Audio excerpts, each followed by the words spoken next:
अधिक से अधिक पार्टियों को पूरे देश में एकजुट करने का प्रयास करूंगा। ममता जी से बात होगी सर? हाँ, बात होगी। विपक्ष की तरफ से कौन होगा प्रधानमंत्री उम्मीदवार? आखिर वह कौन सा चेहरा होगा जो मोदी को टक्कर दे सकता है? हालांकि इन सवालों का जवाब तो समय आने पर मिलेगा, लेकिन बिहार में इस वक्त सबसे बड़ी चर्चा यह है कि नीतीश कुमार विपक्ष की तरफ से प्रधानमंत्री उम्मीदवार बन सकते हैं। वहीं नीतीश कुमार को प्रधानमंत्री बनाने के लिए राजद और जदयू कोई बड़ा फैसला ले सकती है। दरअसल राजद और जदयू के तरफ से ऐसी कोशिश की जा रही है कि विपक्ष के सभी दल नीतीश कुमार को अपना नेता मान ले। वैसे भी राजद के कई नेता ऐसा बयान दे चुके हैं कि नीतीश कुमार दिल्ली की तैयारी करे और बिहार की कमान तेजस्वी यादव को सौंपे। तो दूसरी तरफ जदयू भी अब अपने नेता को प्रधानमंत्री की कुर्सी पर देखना चाह रही है। यानी कि राजद और जदयू दोनों दल के लोग अपने अपने नेता को बड़े पद पर देखना चाह रहे हैं, जबकि विपक्ष के तरफ से यह तय नहीं हो पा रहा है कि प्रधानमंत्री उम्मीदवार कौन होगा या फिर नीतीश कुमार प्रधानमंत्री उम्मीदवार बन पाएंगे या नहीं। ऐसे में अब संभव है कि नीतीश कुमार को प्रधानमंत्री और तेजस्वी यादव को मुख्यमंत्री बनाने के लिए राजद और जदयू बड़ा फैसला ले सकती है। दरअसल बीते समय ऐसी चर्चा हो रही थी कि राजद और जदयू का विलय हो सकता है, जहां नीतीश कुमार को इस पार्टी का संरक्षक बनाया जाता और बिहार की कमान तेजस्वी यादव को सौंपने की चर्चा थी। हालांकि बाद में इस विलय के मुद्दे को ठंडे बस्ते में डाल दिया गया, लेकिन अब चर्चा है कि इस पर फिर से काम किया जा सकता है। इसकी बड़ी वजह यह है कि अगर राजद और जदयू एक पार्टी बनकर चुनाव लड़ती है तो इससे इन दलों को बड़ा फायदा हो सकता है। दरअसल अगर राजद और जदयू का विलय हो जाता है तो दोनों पार्टी के वोट बैंक के अंदर से यह डर समाप्त हो जाएगा कि इन दोनों दलों का गठबंधन फिर से टूट जाएगा। यानी कि दोनों पार्टी के वोटर अपने उम्मीदवारों को दिल खोलकर समर्थन दे सकते हैं। वैसे भी नीतीश मतलब बिहार में 16% वोट की गारंटी कहा जाता है।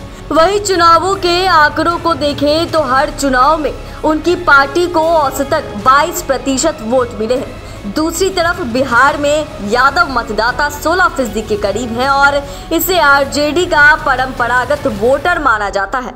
वहीं बिहार में लगभग 16% मुस्लिम मतदाता भी हैं, जो कभी राजद तो कभी जदयू को मतदान करते नजर आते हैं।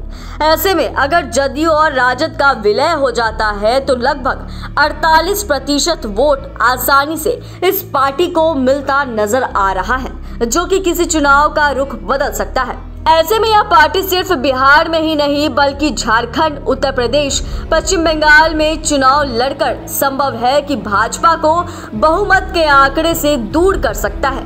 वहीं अगर इस बार इस पार्टी को बड़ी जीत मिल गई तो फिर एक बड़े दल के तौर पर नीतीश कुमार आसानी से प्रधानमंत्री पद पर अपना दावा ठोक सकते हैं। देखें तो वर्तमान समय में नीतीश कुमार कहीं न कहीं विपक्ष के सबसे ताकतवर नेता के तौर पर उभर कर सामने आए हैं और अगर कुछ दलों को छोड़ दिया जाए तो फिर अन्य दलों को नीतीश कुमार से कोई परेशानी नहीं है।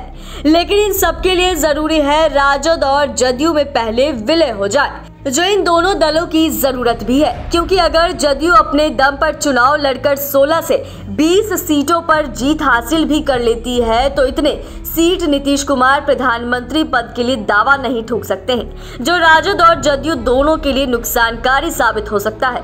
क्योंकि अगर नीतीश कुमार प्रधानमंत्री नहीं बन पाए तो तेजस्वी यादव का मुख्यमंत्री बनने का इंतजार लंबा हो सकता है। हालांकि नीतीश कुमार ने कुछ समय पहले ऐसे किसी विलय से इनकार किया था। उन्होंने कहा था कि राजद और जदयू के विलय की ना तो जरूरत है और ना प्रस्ताव। नीतीश कुमार ने कहा था कि 2015 में जरूर इस बात पर मैं गंभीर था, लेकिन अब ऐसा कुछ भी नहीं है। लेकिन तब से लेकर अब तक के परिस्थितियों में काफी बदलाव हो चुका है। उस वक्त नीतीश कुमार का विपक्षी एकता का मिशन उतना ज्यादा सफल नहीं होता दिख रहा था, लेकिन अब विपक्ष के कई दल एकजुट नजर आ रहे हैं। ऐसे में प्रधानमंत्री पद पर अपनी दावेदारी मजबूत करने के लिए अगर नीतीश कुमार फिर से राजद और जदयू के विलय को हरी झंडी दिखा दे तो किसी को कोई आश्चर्य नहीं होना चाहिए। वहीं यह भी हो सकता है कि जदयू और राजद के विलय होने पर विपक्ष चुनावों से पहले ही नीतीश कुमार को प्रधानमंत्री उम्मीदवार मान ले। ऐसे में यह देखना दिलचस्प होगा कि राजद और जदयू का विलय होता है या नहीं और नीतीश कुमार प्रधानमंत्री उम्मीदवार बन पाते हैं या नहीं।